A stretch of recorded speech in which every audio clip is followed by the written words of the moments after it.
Coming our way next, we have Dharmic Reflections. This is a proud presentation of SSVT, which stands for Sri Siva Vishnu Temple, and it's located in Lanham, Maryland. Each month, we provide to you a detailed information on the events of SSVT. Please pay that extra attention to today's Dharmic Reflections. Namaste, I'm Nandini Mouli. Welcome to our monthly series, Dharmic Reflections from Sri Siva Vishnu Temple, where we discuss Hindu scriptures, religious leaders and key events. Today, we wish to speak with you about a great Hindu theologian, philosopher, and one of the most important exponents of Sri Vaishnava tradition, Sri Ramanuja Acharya. He was born in 1017 AD, and therefore this year marks his 1000th birth anniversary or Sahasrabdhi. Sri Siva Vishnu Temple is gearing up to celebrate this avatar's life in a very grand 4-day event in April. To give a glimpse of his extraordinary contributions to Hinduism, I am joined by Sheela Kadambi and Charu Narasimhan. Namaste. Namaste. Both of these ladies are ardent devotees of Sri Ramanuja's, as well as long-time volunteers at the temple. Charu and Sheela, I'm so happy that you are here to speak about Sri Ramanuja. Thank you for having us. Thank you for having us. First of all, Sheela, can you say who is Sri Ramanuja? Sri Ramanuja was a thinker, a philosopher and a reformer. His philosophy was surrender to God, his devotion to Sriman Narayana and surrender. In that, he wanted all to have the same privileges of bhakti and surrender to Sriman Narayana. While we are thinking about how he included people, we think about a story of Periya Nambi of Tirukostiyur, who initiated Sri Ramanuja into Sri Vaishnavism. While he was doing so, Guru Nambi taught Ramanuja the Ashtakshari mantra Om Namo Narayanaya in secrecy. While doing so, he told Ramanuja, this is a sure way of you attaining the salvation, and make sure you don't ever tell this mantra to anybody. However, Ramanuja didn't take 1 extra minute. He climbed up on a temple and he started reciting the Om Namo Narayanaya so that everybody can hear it. While he did that, Guru Nambi was furious.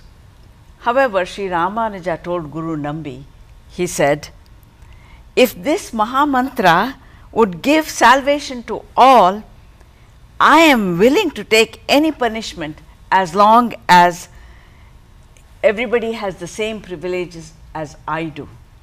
That was Ramanuja's nature, to include whether it be worldly things or spirituality.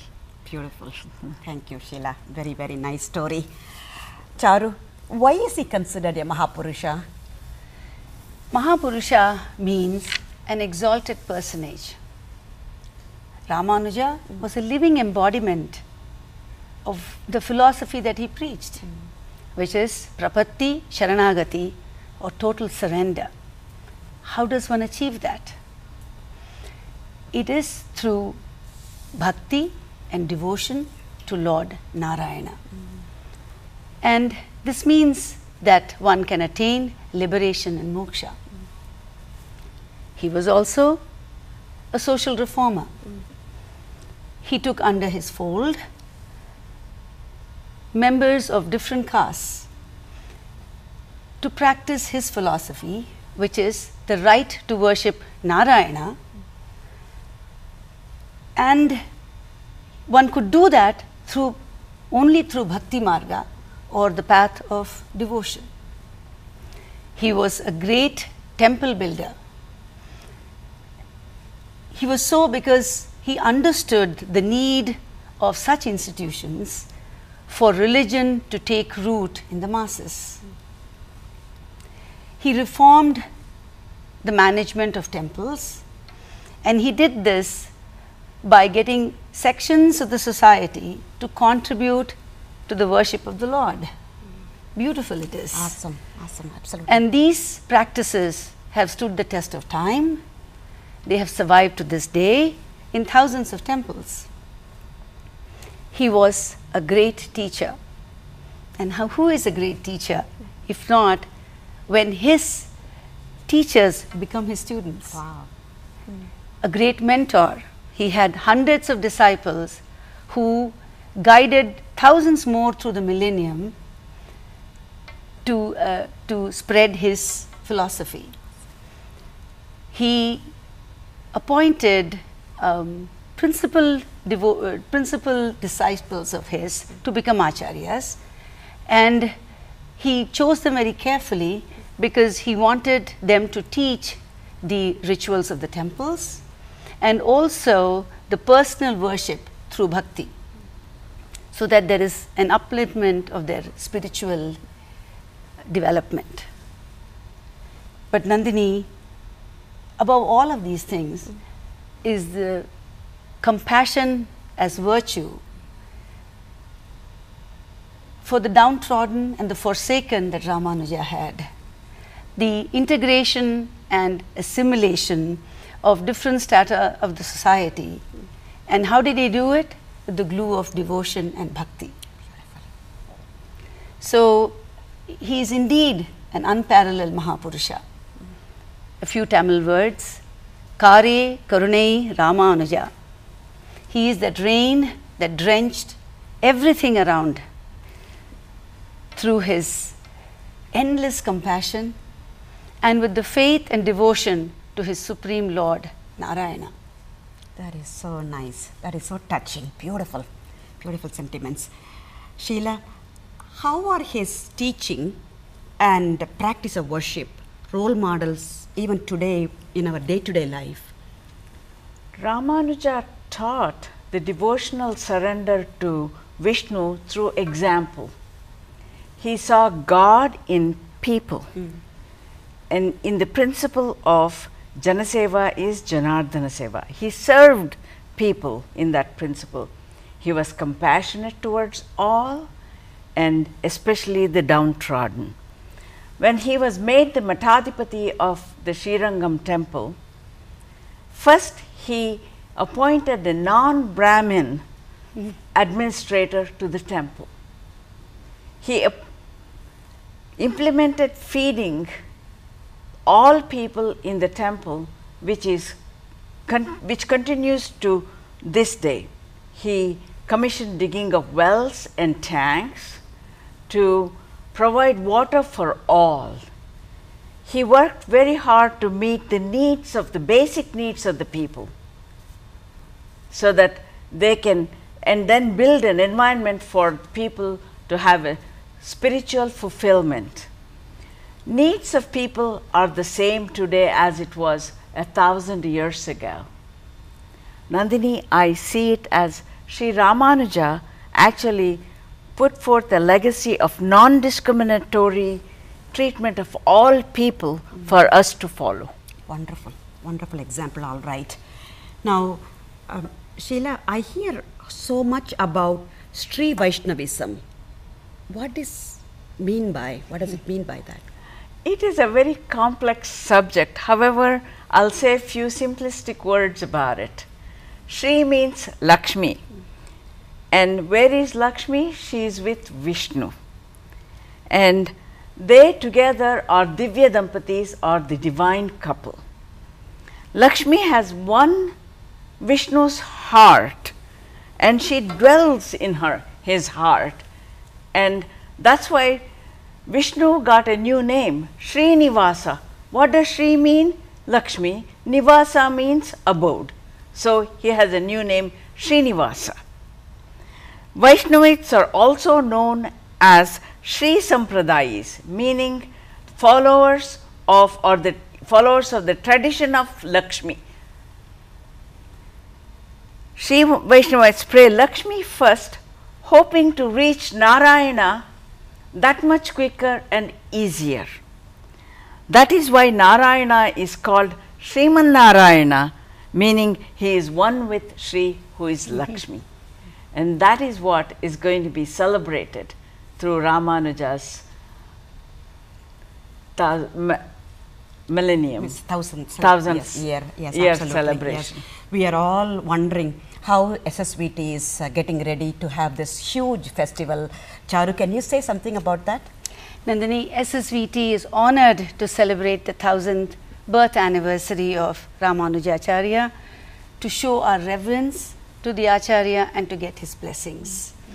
We have a 3-day religious program, and the agenda is a packed one.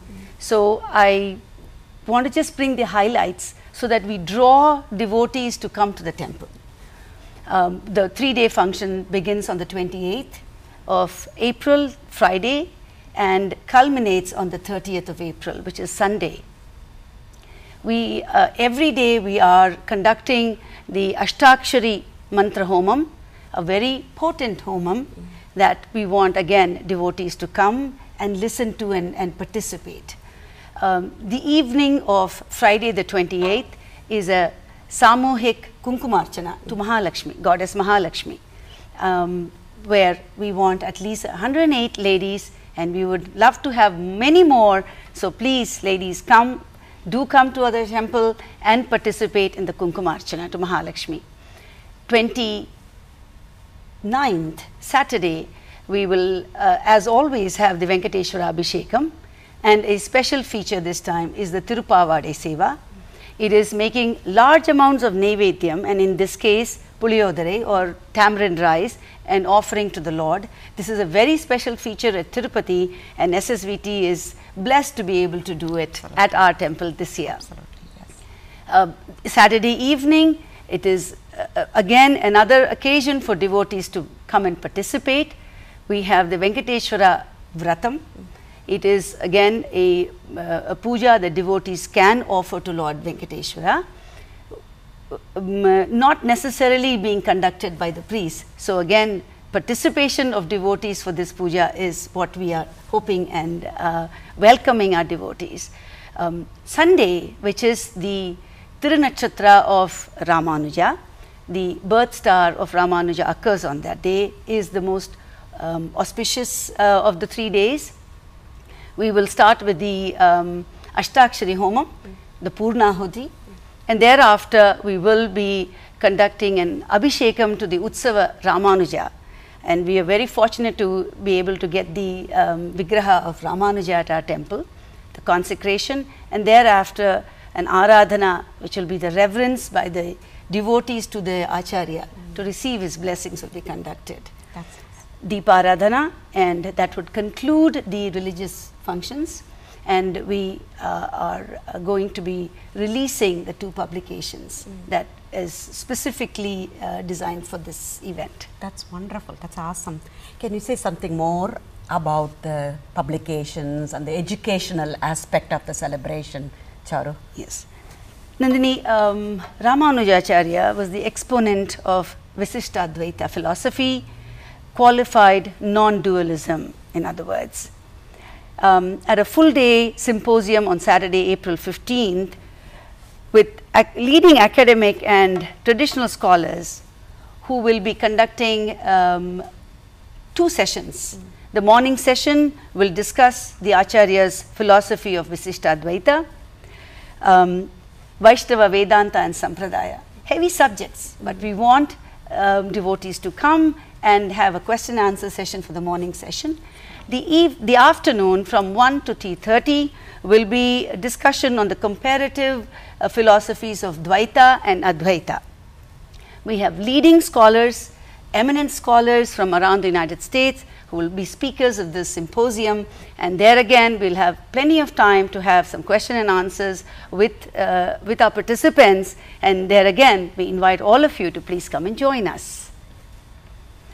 The second part of the educational segment are the 2 publications, and we bring out first a volume of essays entitled Srimad Ramanuja, an Acharya for all ages, in which Vaishnava scholars from India, from the United States, discuss various aspects of Ramanuja's accomplishments, and that's a long list of them, critique his principal writings, and assess the Acharya's impact on the Bhakti movement and the way it spread in India. Dr. Prema Nandakumar, an eminent scholar of Visishta Advaita, gives a bird's eye view of Ramanuja's life and teachings. This is written in a very simple but elegant way, and it will be of great interest to the Indian Americans of the second generation. The other part of the volume are 4 essays which dig deeper into the understanding of Ramanuja's philosophy. But the second publication, which is close to my heart, is for our younger generation. It is a pictorial book which is entitled Sri Ramanuja, an illustrated biography. And the title of the book gives it all away. It is, we have 36 original paintings by a local award-winning artist, if I may, Shanti Chandrasekhar. Each of these paintings beautifully express episodes of Ramanuja's life, and there is an abridged text that accompanies each of these paintings. This should be a great treasure and interest to the next generation, not only of our Indo-American community, but also the non-ethnic Indians who wish to learn more about the great philosopher in the Hindu Vedanta, Ramanuja. That is so awesome. I can't wait to attend every one of those things. Viewers, friends, we want to leave you with these thoughts. Sri Ramanuja was the very first Acharya who proved that all are equal in front of the Almighty. His philosophy was universal, one that was punctuated by forbearance and freedom of human spirit. Yes. That is why he still lives in the hearts of millions of Hindus. Today, in our show, we just scratched the surface talking about this Mahan's greatness. But we want you to come over and celebrate with us on April 15th as well as April 28th through 30th to sing his glory. We look forward to seeing you at the Sri Siva Vishnu Temple. Until then, this is Nandini Mouli along with my guests Sheela, Kadambi and Charu Narasimhan, thanking you for tuning to us today. Loka samasta sukhino bhavantu.